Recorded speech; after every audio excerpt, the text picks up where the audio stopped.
Bhainsa division sub unit అధికారి కలీముద్దీన్ నిర్మల్ జిల్లా భైంసాలో మాట్లాడుతూ బోధకాల వ్యాధి నివారణే లక్ష్యమని ఈ వ్యాధి లక్షణాలు ఏమైనా ఉన్నాయో లేదో తెలుసుకునేందుకు రక్త పరీక్షలు నిర్వహిస్తున్నామని తెలిపారు. సోమవారం ముధోల్ నియోజకవర్గంలోని అన్ని మండలాల్లో బోధకాలకు సంబంధించి రక్త పరీక్షలు నిర్వహిస్తున్నామని, అలాగే ఎవరికైనా అనుమానం ఉంటే పరీక్షలు చేసుకోవాలని, ఈ అవకాశాన్ని సద్వినియోగం చేసుకోవాలని కోరారు. బోధకాలు ఉన్న వాళ్ళకి కానీ ఎవరికైనా ఆ ఏరియా గవర్నమెంట్ నుంచి ప్రతి మండలంకు ఒక ఊరు, ప్రతి పిఎస్సికి ఒక ఊరు సెలెక్షన్ చేర్చింది.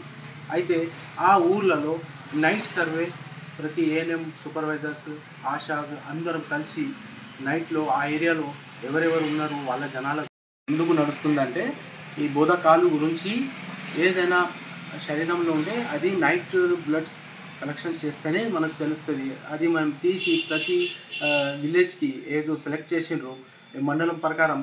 భైంసాలో రాహుల్ నగర్ ఏరియాలో, కుబీర్లో పాడి, ఇంకా తానూరులో భూసి, బాసర్లో ఎడ్బీడ్, ఇటువంటి కొన్ని సెలెక్షన్ జరిగింది.